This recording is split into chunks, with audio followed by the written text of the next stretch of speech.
హనుమత్ జయంతి సాధారణంగా మనం వైశాఖ మాసంలో బహుళపక్ష దశమి హనుమత్ జయంతిగా చేస్తాం మనం.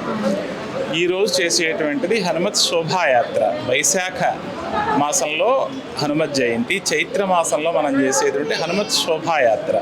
కానీ దాన్ని అందరూ అలా అని పిలుస్తున్నారు కదా మనకు నానుడిలో అలా పిలువబడుతుంది కానీ హనుమత్ జయంతి కాదు ఈరోజు. మనది ఈరోజు హనుమత్ శోభాయాత్ర. అందుకని మీకు ప్రతి చోట శోభాయాత్ర చేస్తారు ఈరోజు. మనకి హైదరాబాద్లో చాలా ప్రాముఖ్యంగా మనం శోభాయాత్ర చేస్తాం. మీకు ఘోషామహల్లో రాజాసింగ్ గారు కూడా ఈరోజు బాగా హనుమత్ శోభాయాత్ర చేస్తాం.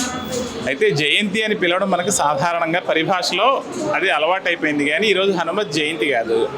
హనుమంతుడు లంకపై లంకాదహనం చేసి ఈరోజు స్వామివారికి సీతమ్మను చూసి ఆ చూడామణిని తెచ్చి ఆనందాన్ని కలగజేసినటువంటి రోజు కాబట్టి చైత్ర పూర్ణిమ హనుమత్ శోభాయాత్రగా చేస్తాం మనం. అది మన వైదిక ప్రకారం హనుమత్ శోభాయాత్ర ఈరోజు, హనుమత్ శోభాయాత్ర. అందుకని మనం ఈరోజు చాలా విశేషమైన సీతమ్మను చూడటం అనేటువంటిది మనందరికీ కూడా, స్వామి భక్తులందరికీ కూడా సీతాదేవి అందుకనే మనకి వాల్మీకి రామాయణంలో కూడా ఏం చెప్పారు, ఈ చరిత్ర ఏమిటి, సీతాయాత్ చరితం మహత్. నేను రాస్తున్నటువంటిది రామాయణం కాదు, సీతాదేవి అనేటువంటిది మహత్తరమైనటువంటి చరిత్ర కలిగినటువంటి ఆవిడ చరిత్ర రాస్తున్నాను. సీతాయాత్ చరితం మహత్.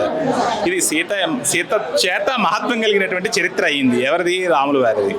కాబట్టి మనకి పరిపూర్ణ తత్వం, మనకి ఇక్కడ ఎప్పుడైనా కానీ పరిపూర్ణ తత్వం మనకి ఎప్పుడు వస్తుంది? స్త్రీ పురుషులు ఇద్దరు కలిసినప్పుడే పరిపూర్ణ తత్వం. మనకి ఆదర్శ దంపతులు నాటికి నేటికి ఏనాటికి కూడా ఆదర్శ దంపతులు ఎవరు అంటే సీతారాములు.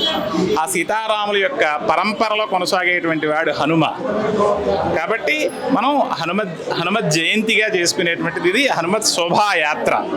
హనుమత్ శోభాయాత్ర చాలా విశేషమైనటువంటి. అందుకనే మనకి హనుమత్ స్మరణతోటే మిగిలిన అన్ని కూడా కార్యసిద్ధులు కలుగుతాయి. మనకి ఏమని హనుమత్ స్మరణాత్ భవేత్. ఏం కలుగుతాయి? హనుమత్ సిద్ధి చేత మనకి అజాడ్యం వాక్పటుత్వంచ హనుమత్ స్మరణాత్ భవేత్. మనలో అజాడ్యం పోవాలన్నా, మనకి వాక్ శుద్ధి కావాలన్నా కానీ హనుమత్ యొక్క స్మరణ. జ్ఞానానందమయందేమో నిర్మల స్ఫటికాకృతం.